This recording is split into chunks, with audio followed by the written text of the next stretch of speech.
everybody, welcome back to another episode of the hashtag Vancouver Survival Guide. I'm your host today, Mike Zaremba, and we are podcasting here out of Vancouver Real Studios at 70 West Cordova Street, but primarily this podcast is sponsored by Float House.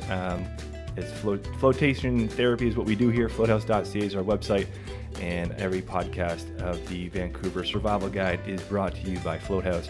And so check out floathouse.ca if you have questions about flotation therapy or if you want to give it a shot.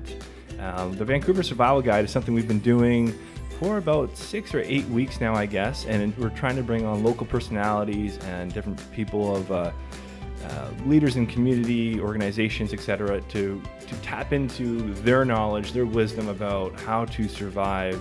Not just survive in Vancouver, how to thrive. Right. You know, how to really jump into whatever you're trying to do with your life, and hopefully this will become a positive resource. So we have an awesome guest today. I'm really just met you, Peter, but I'm really excited to dive into more of your story and to fire some questions off at you. It's Peter van Stolk from Spud.ca. You're the CEO of Spud.ca.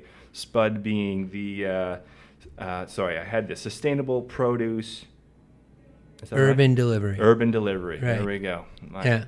I got to get my papers organized here. Sustainable produce urban delivery. So we've seen your trucks everywhere. I see the vans driving around and delivering produce, I assume. Groceries, yeah. Yeah, okay. Yeah. And but that's not your only venture that you've ever done. You were the founder of Jones Soda, which was like a local business that kind of, you grew it from nothing to multi-million dollars. Yeah, it was an interesting time to grow that in Vancouver, and then we moved it to Seattle actually. Okay. And so I had the opportunity to live in Seattle for like 8 years, and then retired and moved back to Vancouver, and sort of decided that this is where I want to make truly where my home is and where I love, and cool. In Vancouver. Are you born in BC? I'm born in Edmonton, Alberta. Okay. So the Canadian from Edmonton, and then moved to Vancouver and moved to Vancouver 25 years ago. Okay. I don't want to leave. Yeah, no, I moved from Ontario. I was in Mississauga, just outside of Toronto, and same thing. It's been about 10 years now, 12 years almost. And you kind of get stuck out here, don't you? Yeah, it's kind of great. It's a great place. Yeah, awesome. Cool. And that's why, we're bringing this guide to people. So you did Jones Soda, and then you sold that off. Yeah, so Jones was a public company, and it got to be... it got to have reached nearly $1 billion in market cap, so it was kind of a cool ride. And it was, it was just that's incredible, crazy ride. It was it was on a roller coaster from hell, I call it. It had incredible highs, incredible lows, and trying to hang on in between. And so then I didn't want to sell sugar water anymore, and I was sort of having this thing about, really, do I want to be known as someone who sells sugar water? And I always thought that Jones was a treat, but people were still, over consuming or just, and I just didn't want to be that, just didn't want to sell sugar water. Right. It sort of came down to it. Yeah, I can relate to that to a degree as well. With some of the work I still do, like, it doesn't completely resonate with what I want to do, but I also kind of look at it like, okay, well, what means is it providing me now? Sure. And for you now, like, having that experience and perhaps that capital to work with now. Right. You can, turn it into good, where there's other people who would have been like, well, I'm going to go invest in oil now. Yeah, sure. You know what I mean? And Totally. It's all bottom line. So at least you had that awareness and that shift in yourself internally. Like, you know what? It's not clicking for me. So. Yeah, no, and that's what it was. And it was really cool because I got to learn a lot, and it was a really fun adventure. But now I'm really excited about where we are and what we can do. And I see local food, and I see food as the future. I think, when you really want to get into really cool conversations about what we can do as a society, it's we all have to eat, and it has to change. We have to eat, and there's a lot of people. Yeah. And I think the ways that we're doing it now isn't super sustainable. It's totally right.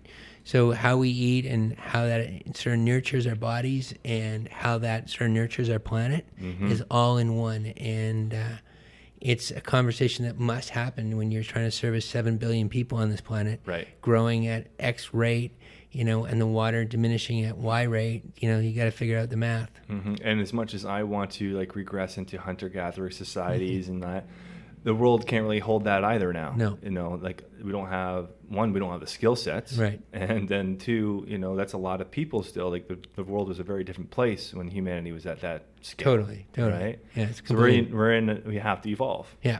And so in terms of Spud, how do you see Spud contributing to that evolution? Well, a couple things about Spud that's kind of cool is that because we service local vendors and these purveyors of really cool foods, we're able to service a very large geographical area for people. So if you are launching, a great cookie, I'm just using that as an example, and you have to go to all these different stores across the Lower Mainland to service these clients. With Spud, we go from Hope to Pemberton. So you have one stop, and we service all these amazing people with this amazing products. And so your cookie can be in Pemberton tomorrow, or it can be in Hope, or it can be in Richmond, or it can be in Vancouver, or West Van, or North Van. Right. And so that eliminates the amount of travel. And then the technology we have is just that we actually know what our customers want before they buy it, versus when you go into a store and you swipe your loyalty card, they have the historical what you purchased, right. But we sort of know what you like, and so we can make recommendations and say, hey, we actually noticed you're a vegetarian, so we're not going to promote meat to you, or we know you're in a paleo diet, and we are going to promote meat to you, grass-fed, organic beef, or chicken, or whatever. Mm-hmm. So, and it allows us to really cater our conversation with our customer in a way that's meaningful to them. Wow. And so by doing that, I would imagine it's kind of, almost like a little crystal ball for you guys when you have a new product coming in terms of like, will this work for enough people to make it a viable product? But also it can save a lot of probably time for people, your customers that are, in terms of how they need to accommodate for their specific dietary needs. Yeah. Well, I think what it does for our customers, it does a couple things, is that people are really busy, right? Mm-hmm. And our customers, our goal is to take one shopping trip out of your week. Gotcha. And the average Canadian or the average Vancouverite shops twice a week, and they spend about 3 hours shopping for groceries. Right. That's crazy. Yeah. And that includes drive time and stuff. Totally. So if you can just pull one of that out, and that gives you an hour and a half, and if that hour and a half means you get to float for that time, and really exactly, and find that space that is important to you, or read a story to your children, or do a yoga class, or do something. Right. But you really need to spend time driving to a grocery store, and our customers are like, no, I don't. I want to. It's cool. Right. No, I've been recently, the last couple months, I've been playing with a company called HelloFresh. Yeah. And so they basically have the meals ready for you, and they give you all the ingredients to cook just that meal at a time. So you get 3 meals a week. Yeah. And do that. So I've been playing with that a little bit. It's been good. I like it. I find that that whole time thing is so crazy because I get it on a Tuesday, and I'm supposed to be for Tuesday, Wednesday, Thursday, ideally, I think is what the plan is. But I actually don't probably end up cooking until like Friday, Saturday, Sunday. Yeah. It's just crazy how much time gets sucked away in this kind of day and age that we live in, right? Yeah. No, there's so many different choices out there. Yeah. Okay, so we have some questions here, formal ones that we'll get into for this Survival Guide episode that I would love to shoot at you. Sure. But if things come up, like I said, I'm going to just rattle them off as we go. So kind of going back to the Jones Soda industry talk that you started up in the 90s, tell us a little bit about how you got into that soda business and then how you made the jump to delivering produce with Spud. Sure. Well, it starts long ago when I was actually in Edmonton. I was a skier, and my dad was a shrink, he's a doctor, and he wanted me to go to university. And I was like, screw you, Dad, I'm not going to school. And so I'll never be like you. Yeah, exactly. I'm never going to. So I didn't want to go to university. What I wanted to prove that I could do something. So wasn't good enough to really make the ski teams. So I sold my car and started a business in the church basement cutting out fresh fruit. And from that, evolved into this guy saying, hey, you got to get this orange juice from Florida. Started to bring in orange juice. And, it's just like as an entrepreneur, you're sort of sitting there, and the first year sales were $5,000. So as you know. Crazy. Yeah, it's like their whole revenue for the year is like that's like $500 a month or 400 and something a month. So it was crazy, and I was like, but something clicked, and then it turned into 250,000, and then it went to 400 or 500,000, then to $1 million.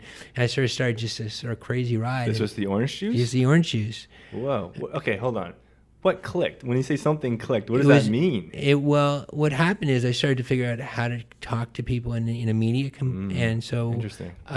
It was in Calgary, and at that time it was a Calgary Herald picked me up, and so I just started understanding the how do you communicate, how do you market, how do you get people excited about stuff, how do you create an emotional connection, and so from that orange juice business, I bought a company.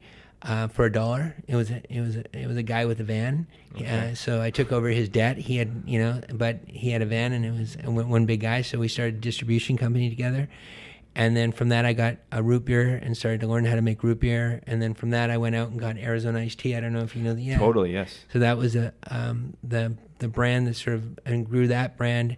And then I decided I wanted to make my own brand. And I always believed that sodas are like fashion statements, and so I wanted to create my own brand. So then I created a brand called Jones Soda, and that sort of took off. And those sort of steps were, it was like, I call it the roller coaster ride. Sure. And when you start a business, as you know, you have all these expectations in your business plan and your dreams, wants, and desires. But what actually happens is reality, and reality changes it because things change all the time. Yeah, totally. So at Jones, things change all the time, and we just became really good at riding this coaster and taking punches. And my mandate was I definitely didn't want to do what anyone else did. So I would have these theories that we will sell soda where no man has ever sold soda before. So we went to sex shops, we went to skateboard shops, Okay. we went to places like no one is at. And so when the team was, and I was really about the team, and the team, like we were sort of a bit aggressive there, and they dyed their hair the color of the soda, and they would skateboard into accounts, and I was like, dude, you can do whatever what you want, I don't care. This is soda, and it should be fun. And we made shit up, and we made names up like Fufu Berry, and people were like, what is a Fufu Berry? And we were like, we made it's from the great tree in the Fufu tree. And people were like, what? You guys can't say that shit. And we would say it all the time. And so that's funny. And that's what happened. And then I like that. people got excited about it, and I sort of figured out the media, and won the Best Marketer of the Year award for 2000, which was a big deal because it's and sort of we started to figure out how to talk to people in a different way. And this is all sort of as the internet's launching, so we were one of the few with understanding the internet. Interesting. That's super fascinating, because it's like, it seems like once you kind of like clued in, like, oh, we can have a lot of fun just with soda. Like that whole approach to being fun with it, I think was kind of what seemed like it inspired you guys, and it got people like intrigued. Like, what the hell is happening here? This isn't boring normal Coke. This is like designer. Yeah, and that's what you when you asked me about how people ask me, I was just in California giving a speech on this. And they say, what's the difference? And I say, if you play by your rules, then you're playing by your own rules. And what happens in business is we tend to follow other people's rules. Oh, this is how somebody else does it, so we should do it this way. Yep. And you're sort of setting yourself up to fail. So when you can play by your own rules in life, it's your game, it's your party, it's your rules. Yeah. You can actually make shit happen. Right. And that's what the whole thing is about. So first, understanding the rules. Because you have to understand the rules, and it, and then you have to understand how to play by your rules. Right. And so that's what we did at Jones, and it was kind of cool. It was a fun ride. So that's I'm glad I kind of unraveled that. Something clicked into what that actually was, because that's interesting. I think it's really valuable to like. You have to have. There's a base level of rules you need to understand for business. Right. But then, like the X factor is like, what do you bring into it? Like, what's actually going to make it go? Right. Or if especially for entrepreneurship. Yeah, totally. What are you going to, like, you can't play by their rules. Right. And that's not being an entrepreneur. Yeah. That's just kind of like, I don't know, cookie cutter or whatever. You're not, where's the innovation? Where's the creativity, right? Where's the passion? Because people can get passionate about different things, but people are really passionate about being themselves. And they're scared and they're fearful of that. And, as you know, people are afraid of certain things. They're afraid of making mistakes. And sometimes as Canadians, it's really weird, we're afraid not to lose.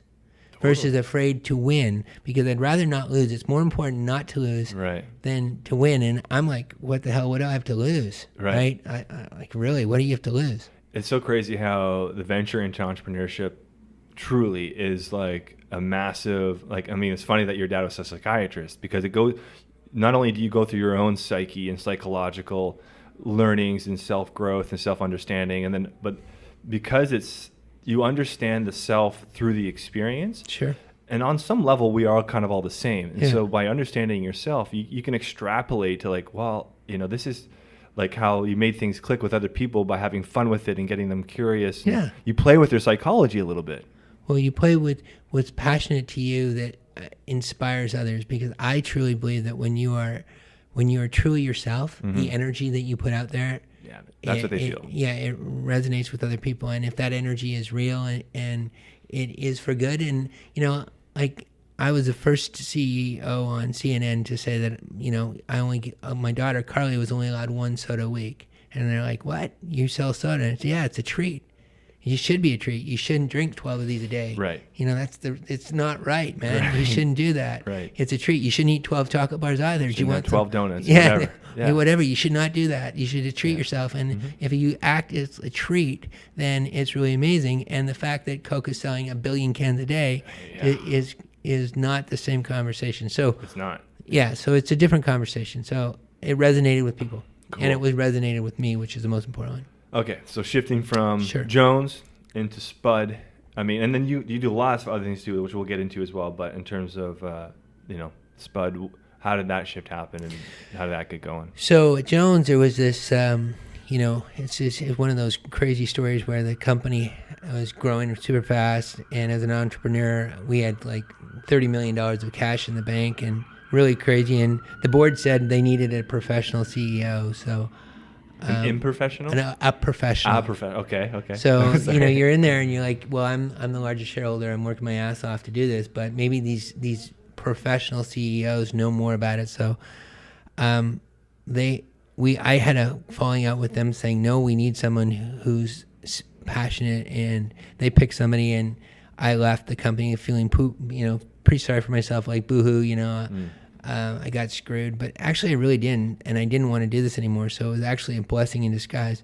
And it was interesting. They brought in this guy, and in Jones they went through 4 CEOs in 24 months, and they lost like 500-700 million in market cap, and the company was, and it was really interesting for me, and I was to watch it. So I went on this spiritual thing. I went to Thailand, did a cleanse. Cool, interesting. Yeah, so I'm in Thailand doing a cleanse and saying I don't want to sell sugar water. So, you know, I was working as a director for one of Nestle's companies, and I decided I just didn't want to sell sugar water anymore.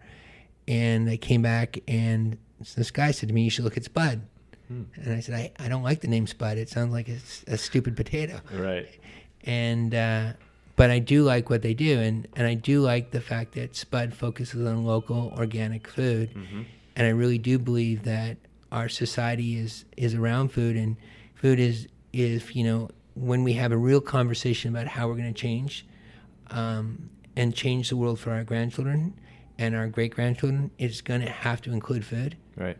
And that is from diabetes and health issues to environmental issues to just food security and you know, creating jobs for us ourselves, making great food. So I really do believe in food and the role that food plays in our society, and that good food plays in our society. Totally. And how we have to change that, and how we have to educate people on it. So that was interesting, and I did all this research online about online. And so I started to look at online as a component, and you're trying to make a bet on what's going to happen 10 years from now, right? So what time frame are we talking here? Like 2010. Cool. Okay. So you're trying to make a bet that what's going to happen in the future. That's business. And the smart guys are betting that, you know, and Steve Jobs bet that people would like an iPhone. And iPhone launched in January 9th, 2007. Right. That was the bet. Right. And obviously it paid off huge for the company. Right. And those are bets. And so what I bet was that people are going to have to eat. And I bet that people are going to shop online. Now, I don't think that everybody's going to shop for groceries online, because I think some people still want to feel, touch their food. But every point that shifts in the market is worth $1 billion. So in Vancouver, it's an $8 billion grocery market. Wow. Vancouver. Every year, people eat $8 billion worth of food. And so a portion of that is people are going to shift online. And there's 3 reasons why they're going to go online. One is they have mobility issues. They have a challenge. Right. 2, they don't want to own a car. When you see that with a lot of people now. That's a growing trend, right? Yeah, growing trend. And, so that's not, and 3, they're really used to shopping online. Right. So it's okay. That was also a growing trend. Yeah, it's a growing trend. So I started to look at that. I hired a smart kid to do research. He said, you should do it.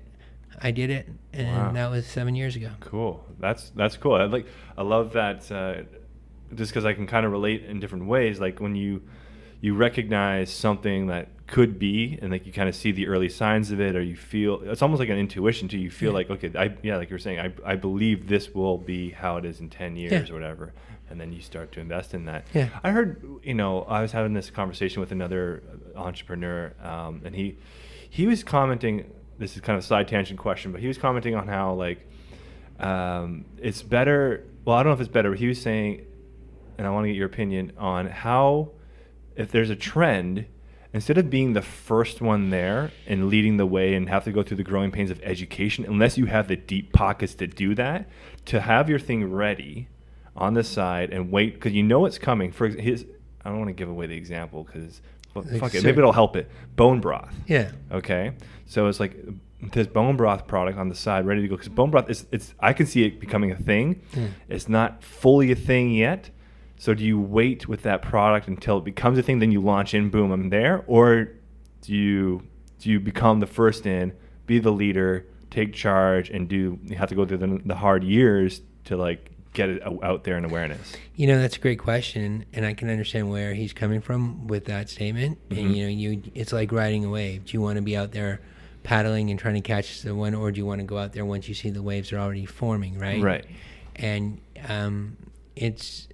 business is a lot like trends and riding waves and stuff like that. So, I understand exactly, because your risk is that someone else is going to pave the way, right? And then they're going to make it smoother for you.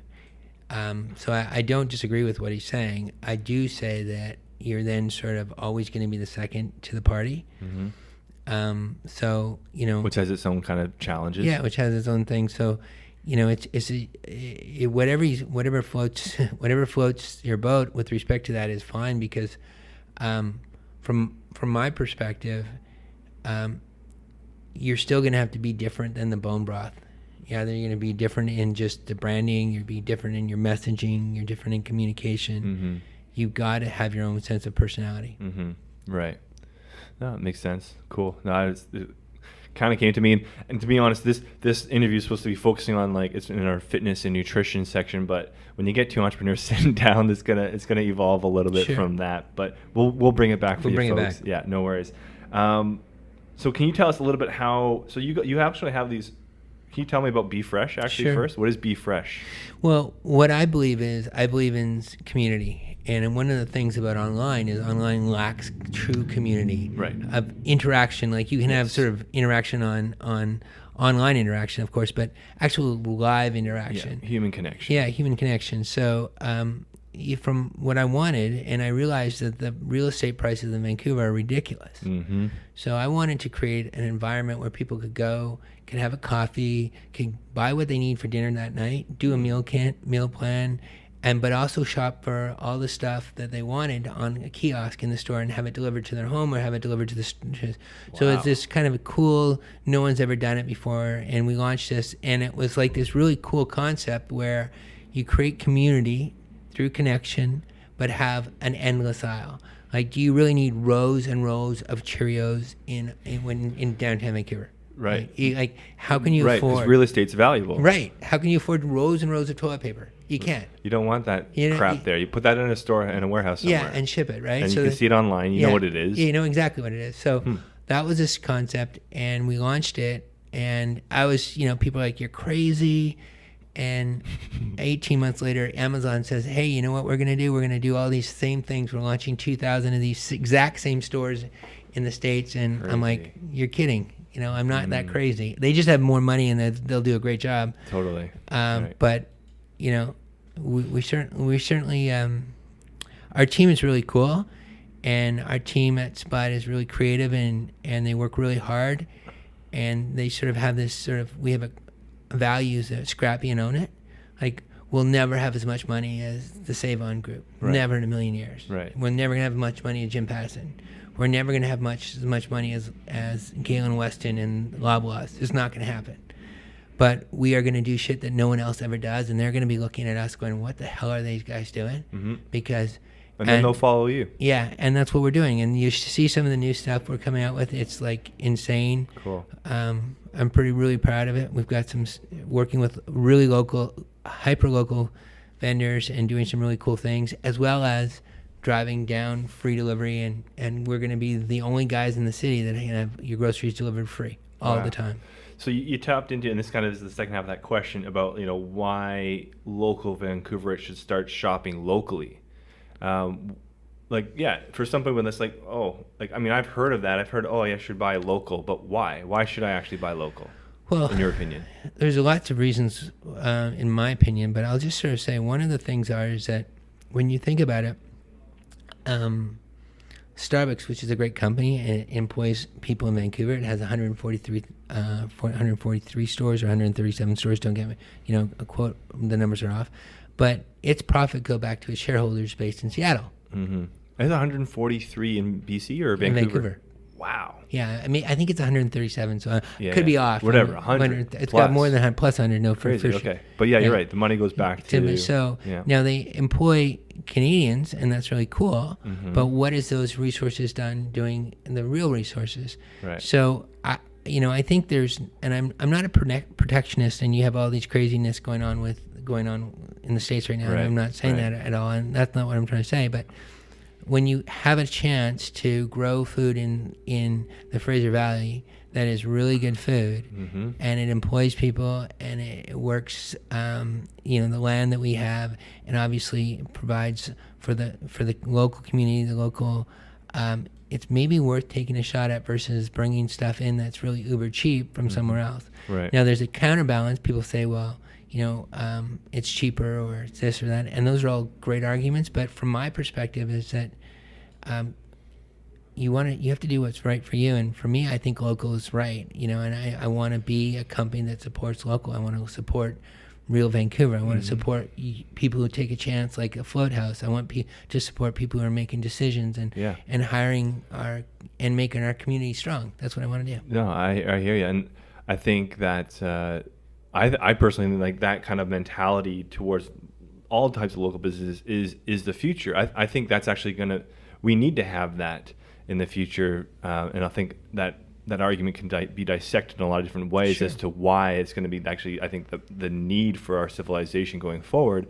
And then it kind of reminded me of a line I really liked. He's like, what side of history do you want to be on? Do you want to be on the right side of history? As in, like, something is not maybe as efficient yet or as economic yet, but it's like the right thing to do, whether it's like a moral thing or beyond. I mean, just environmental or whatever it is. Like, it's like, what side of history do you want to be on? Yeah. You know what I mean? Like, be on the right side of history, even if it's a little inconvenient now, or not that is, but or not as cheap as the Save On or Loblaws or something. Well, I think Save On and Loblaws do a great job buying local food, and I think everybody's got it. But I think that the whole conversation right now for me mm-hmm.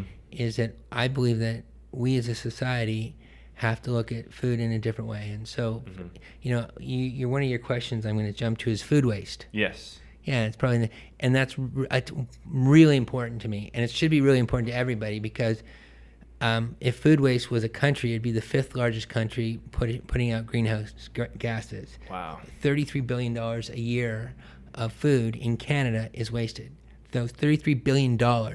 So we have these things like we can't afford education, we can't afford all this stuff but we waste so much stuff. Like we waste and waste and waste. And so we can't live in a society that's going to waste. And one of the things we waste a ton about food. So let's just look at, you go to a grocery store and you see this beautiful display in your Whole Foods or Safeway. What do you think's underneath that display? that produce is going to get in the garbage. Right. Because it's displayed. We're topping up this stuff. We top up the displays. And so a grocery store will have about 6% produce waste. So that's the average. Wow, That's 6%. Yeah, and at Spud, we're 0.05%. Wow. Just in produce. On groceries, we're 1.5. We have the lowest food waste because we think differently. We don't want, like when you order something from me, I may not even have it. I'll phone the vendor and say, hey, buddy, you better bake that bread because Mike just ordered that loaf of bread from you and we want to deliver it to you. Interesting. And so it's so changing the thing where we don't have these heaps and heaps of food on these shelves where we're shopping with our eyes, and then when we don't, it expires in these stupid dates and everything, and you throw in the garbage. So I just those are really important to me because Makes a lot of sense. Yeah, you just can't afford it. Yeah, it's a no-brainer. And it's a no-brainer. when you're right. We're talking about like we don't have enough resources for this or that or the other. Yet there's $33 billion right there. Like it's crazy. And then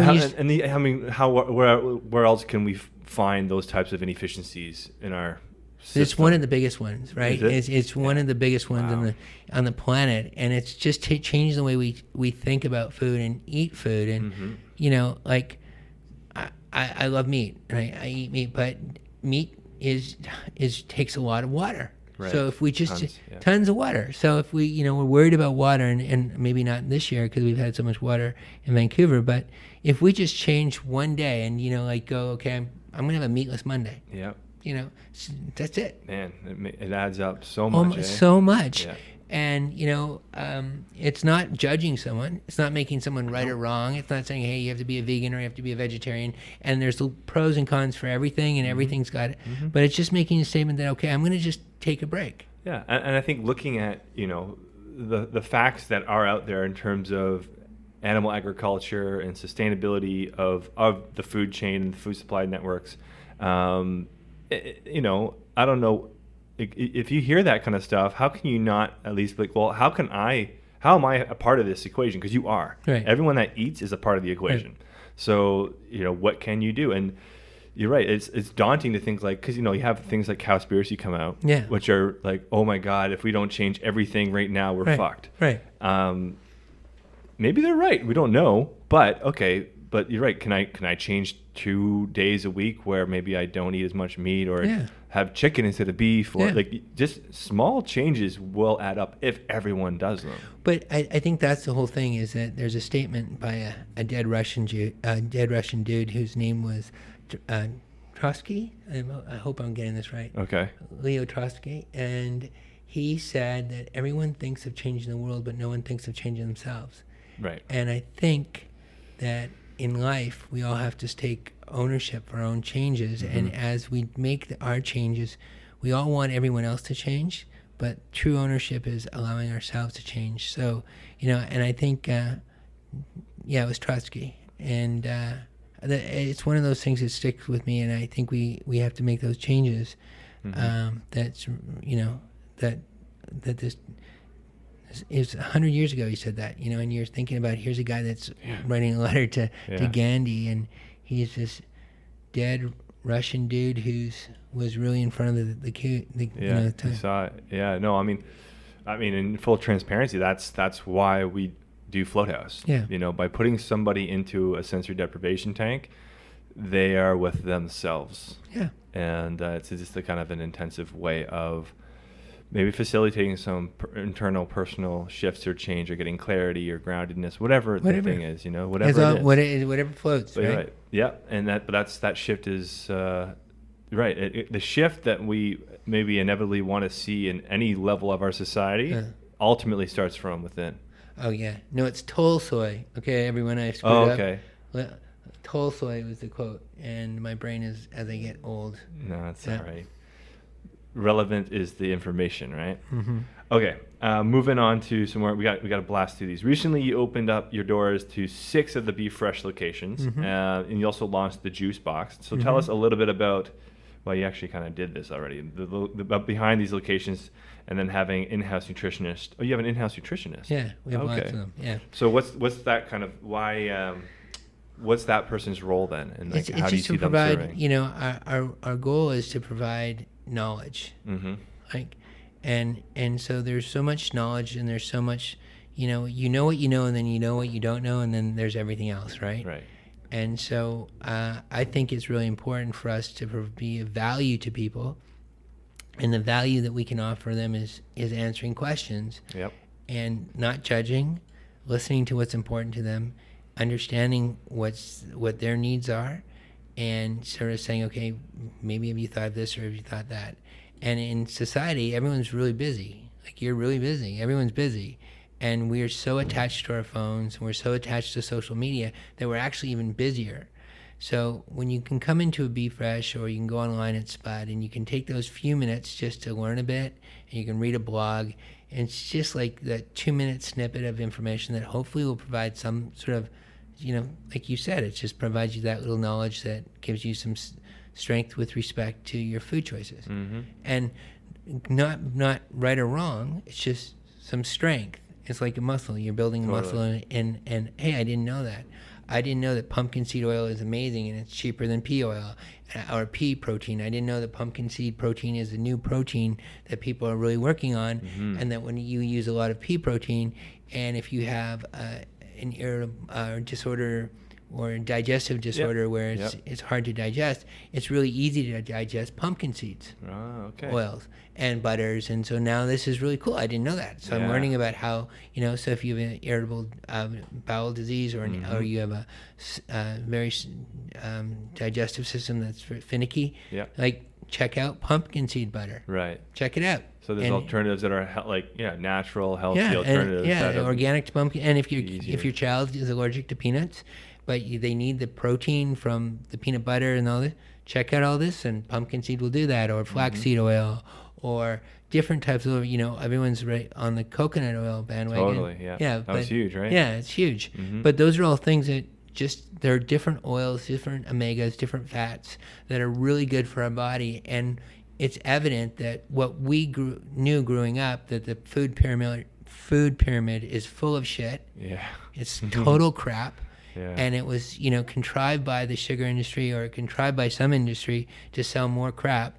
But it is, and people will get mad at me for saying it, but it's total crap. Yeah. And so let's just learn what's good for your body, and if you have issues and you want your skin to be better, or you want your this to be better, it's out there. The information's out there. Just spend a few minutes. What a cool place to actually have that resource. A nutritionist is at a location where you're buying your food. Yeah. That's just there that you can just ask the question. Yeah. Cool, and we, it's the nice thing is that at Spud we have a banned ingredient list.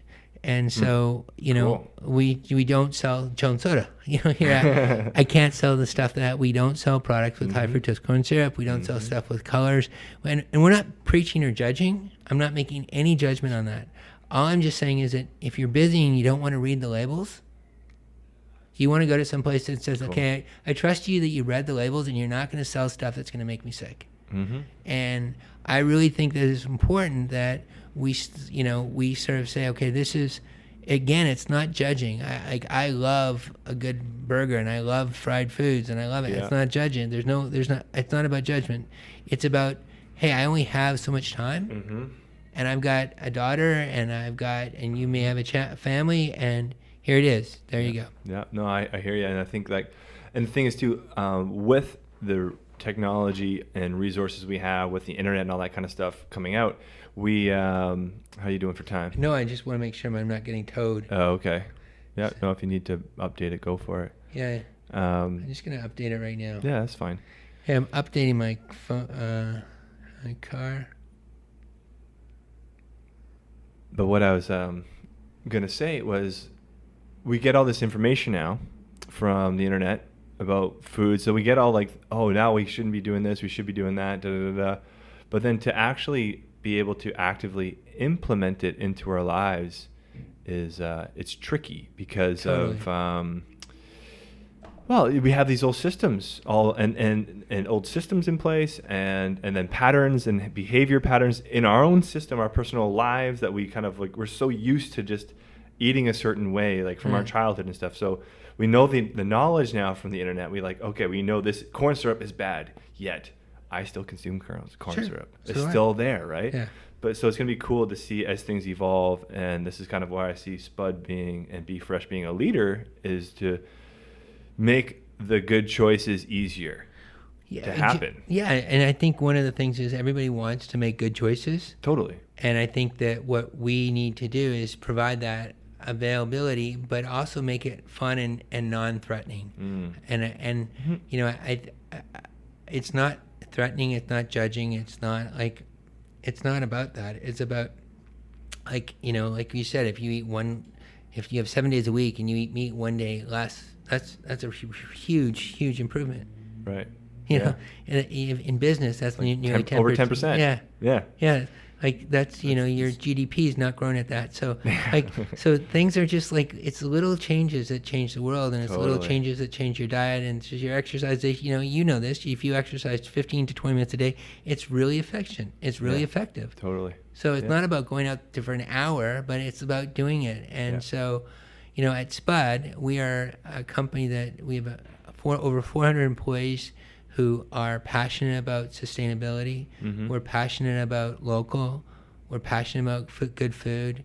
We care about what we put in our bodies, and it's not a judgment. We care about it. Yeah. Well, we have more knowledge now. Yeah. So why don't we implement this knowledge? Yeah. Totally. Right? That's really what it comes down to. So with Be Fresh and Spud, you offer, like, kind of getting into, you want to make it really, you know, light for people, not intimidating and all that kind of stuff. Like, you offer like a ton of recipes on social media and Instagram and your sites that seem to follow the trends of, you know, low sugar, gluten free, and, you know, homemade from scratch kind of stuff. So can you tell us a little bit about your monthly tasting meetings and how you come up with those different recipes and stuff like that? Well, we have a really cool group of people in our team, and everyone is sort of has their own passion. So we're like any organization. We've got our vegans, we've got our vegetarians, we've got our meat lovers, we've got all. It's like we're a real company, right? We're with real people who have real different food needs, wants, and desires. We have moms and who have, you know, kids who have, you know, eating challenges, or who like different foods. So they're fun, and then we just, so it's kind of cool. We have our own commissary, right? So we have a group of people that make really good food.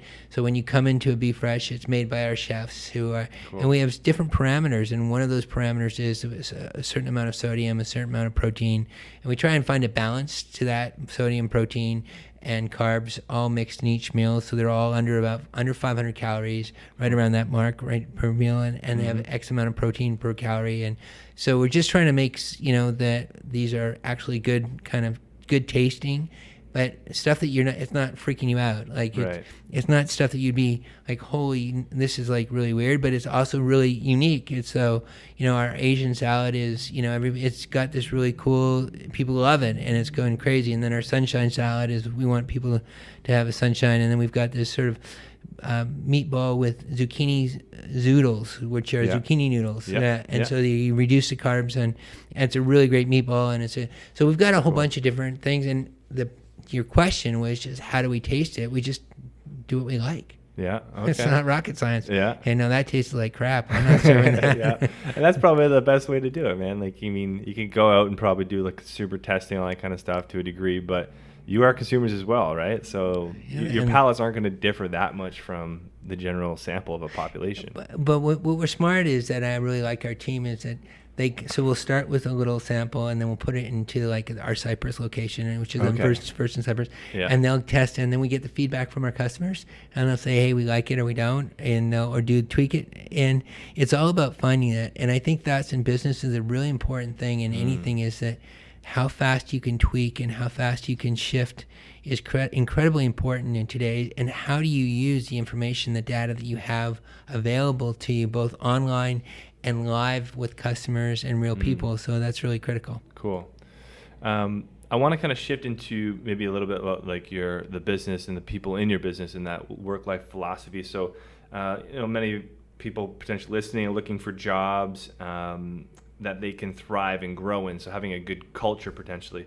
So it looks like your team has a pretty strong work-life philosophy. Can you tell us a bit about that and how you got to the place with your companies in that regard?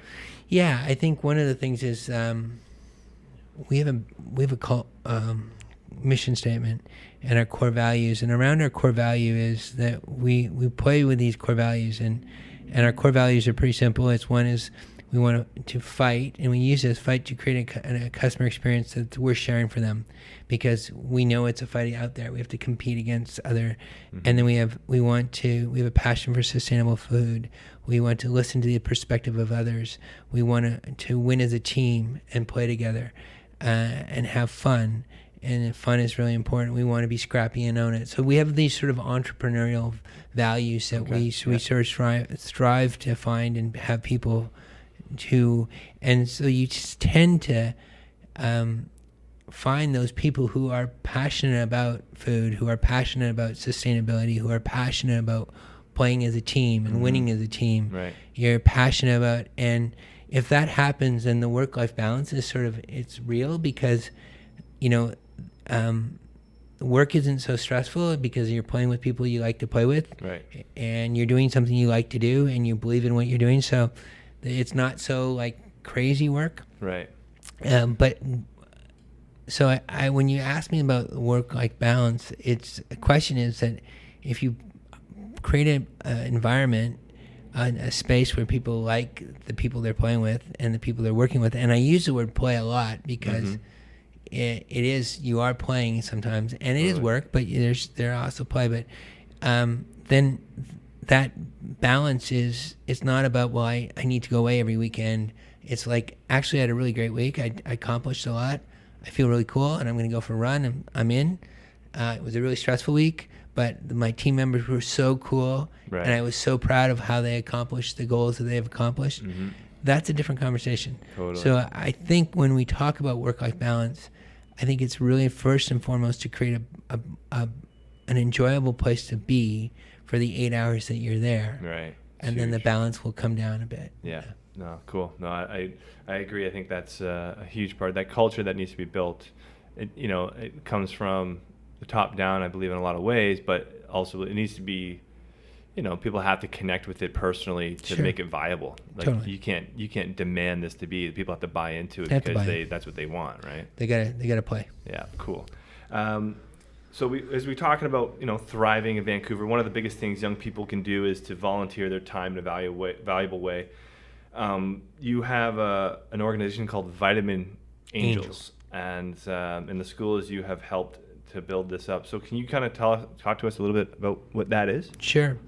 So at Jones, there was a time where I thought I was going to be super wealthy, and I wanted to give away all this money. So I hired this Harvard MBA graduate to go and find out what's the best thing you could do to give away money. And she came back with the Copenhagen Report. And the Copenhagen Report was started in 2002, and it was a bunch of Nobel laureates who were given a task to what's the best thing to do if we had to change the world, what's the best dollars. They looked at fighting AIDS, fighting poverty, water changes, and all these Nobel, really smart economists were looking at this, and they were looking at saving the world from an economic perspective, and they came back and said micronutrients. And micronutrients would provide the best, and it was the best. They think it had by the best meaning it had the highest return on investment. Wow! So the capital invested in micronutrients because they were cheap and they could be distributed and they could impact millions of people.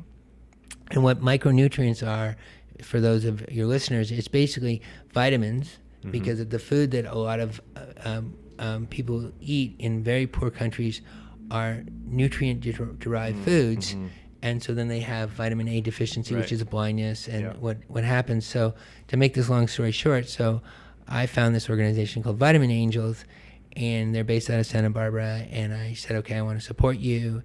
And at the time, they were servicing about 5 million, what we call 5 million children, and they focus on children between the ages of basically newborn to 4, because you can't affect a child past the age of 4 with micronutrients with respect to vitamin A. Okay. Or the cognitive ability of that child is already baked, meaning that the brain is formed, and so you're not going to impact it. So if there is a disease that occurs from a micronutrient deficiency, it occurs in that 0 to 4 years old, and then after that you're sort of dealing with the consequences of that, unfortunately. So Vitamin Angel is an organization that distributes, and they figured it out that they don't need to create distribution means because they can use all these other distribution means like the World Health Organization, the Bill and Melinda Gates Foundation, all these different organizations, the Catholic Church, for example, churches, all these people that are out there around the world who have the ability to service. So what they did is created a strategy or a process in providing micronutrients, in this case vitamin A, and actually benzoyl, which is a dewormer. Okay. And so you can't give vitamin A to a child who has worms because the worms will eat the vitamin. It. Yeah. So we're the large. So basically that story goes through. So I started working with them in 2006, and I was the chairman of the board up until January of this year for the last 4 years. And last year we serviced 52 million children. And it's really good and it's really cool because you can see, and I've had the chance to go to see the impact and see the difference. And it's when we talk about food, and if you really, really want to understand food, you go to a place where you talk to a mother whose child is very sick because they're lacking nutrients, and then you look at a mother whose child is very, very healthy because she has the nutrients in her food. And so now we're doing prenatal because of the breastfeeding, and you have to do and so there's all this different things that you have to do. And so if you really want to see that food makes a difference, go to some place where they don't have any food. Yeah, I bet you it's quite dramatic. Quite different. Yeah, cool. So that's how I got it. Amazing project. Very cool. So you kind of shift gears a little bit. We got a few more here and we'll wrap up. You seem like a pretty busy person. You got a lot on the go. So what do you do to take a break and disconnect while you're in Vancouver? If you can. First of all, I love the North Shore. I'm a big Baden Powell fan. I have a dog. I love walking. I love skiing. I love being outside. One of the things about Vancouver is that when you're outside, it's like it's more powerful than anything to me. So if I can spend a day outside, going on a hike, skiing, and just playing outside, and I don't know how else to say it. Yeah. Even in the rain, I was going through this hike and I was soaked, and it was just like I couldn't be happier. Yeah, it's awesome, man. Yeah. And so we have this playground here, and I think that's the difference that where Vancouver is so special is that we have this ability, and I was in the woods this morning, and I don't meditate, but I walk a dog in the woods in the morning, and it's meditation, or throwing the ball. It's just chasing, playing, and then going for bike rides and motorcycling and doing stuff like that. No, it's just present, right? Yeah. Like, I mean, that is a form of meditation. Yeah. You're in the moment. You're just doing that. You're not preoccupied with other stuff. So, Be Fresh has these different events that you host, these local series of running and yoga, and even like making your own kombucha. What other type of future events do you guys have coming down the pipe that the community can get involved with? Well, I think, the part of it is what's relevant to the community. And so I know we've got an event where we've got moms whose children have learning disabilities and challenges, and we want to help focus with, using the Be Fresh space to support those groups. Mm-hmm. We have, farmers markets planned for Saturdays and Sundays on the street. I've got this vision. I want to do the coolest food fight that's for food waste. I know it's crazy fighting food for food waste, but I've got this sort of vision that I want, and I want to create this thing where it bringing awareness to food waste and having fun throwing food, but then making sure that we're not wasting the food properly. So it's actually a pretty cool idea if I can pull that off. It'd be fun. I think the irony of it, people will be the media will hit all over it. So it's cool. Kind of something cool, and so and we want to grow. I have a vision. I want this company to be the best company we can be. I want to be the largest in doing the coolest things, and so I have a vision that this, if you ask me where Spud and Be Fresh is going to be, it's going to be one of the coolest companies launched in Vancouver, across Canada. We're going to have over 125 Be Fresh locations in Canada. We're going to have over 5,000 employees doing the right thing. We're going to be known as the lowest food waste grocery store in North America, which we are, and we're going to continue that. We're going to have our own, we're going to contract with farmers to grow really cool crops. and we're going to have them tell our customers about why that food is really cool. I have a vision where this thing's going to go, and I don't know if it's going to get there, but it's what we want to do. I'm going to jump in with a tangent question here real quick. Where do you see permaculture into that? I think is there a place for it? Yeah, I think there's like we've got a lot of in our Edmonton location. We're growing food in our warehouse right now, cool. And I think there's a lot of cool things we can do, and I think there's a lot of unique farming things that we can do, and protein farming, and even sustainable fish farming. Like I think there's got to be from a cool. There's some things that we have to do. Yeah, cool. Last one. Final tips to any of our listeners out there that you can offer in terms of how to thrive and survive in Vancouver, and that can be on nutritional level or any level. It's just what in terms of people in Vancouver, what you see here, it kind of touched into this community. What can you offer them in terms of maybe just a perspective or a tip that you want to share with them? Last words, even. Yeah, I think really, first of all, we're really fortunate to be in Vancouver. So it's really, I think, so if you're in Vancouver, you're really one of the very few and fortunate people in this world because it's an amazing place. Mm-hmm. And so then I think we have to have gratitude for being here. And, obviously there's challenges with retail, with real estate prices and the cost of living and all those things. But, there's going to be challenges everywhere we go. Mm-hmm. And I think it's really important when you ask me the question of what would be a tip. Enjoy what you have and enjoy this amazing, fortunate, amazing country we live in and this amazing city we live in. And, we have there's some crazy shit going on down south, and we're living it, and be very fortunate. We're very fortunate. So in tapping into that versus focusing on a pessimistic era, you're right. We have incredible resources here. We have incredible places to be. We're safe. We're secure. It's not perfect, but there's no point. And nowhere would be perfect. Yeah. But man, this is pretty damn close in a lot, comparatively, right? Yeah, it's pretty sweet. You're going to compare this to other places. Okay, we got a lot here. So yeah, we've got a lot. Yeah. Power of gratitude, folks. That's it. Well, that's it. Thank you for sitting down with us here at the Vancouver Survival Guide series, brought to you by Float House. It's Peter van Stolk, Spud.ca. Be Fresh are going to be all over the place soon. Yeah. And, if you want to get involved charity-wise, Vitamin Angels, go take a look into that. We talked a lot of really cool things here, very progressive. And thank you very, very much for joining us. You're very welcome. It was super fun. Pleasure. Thank you. Boom.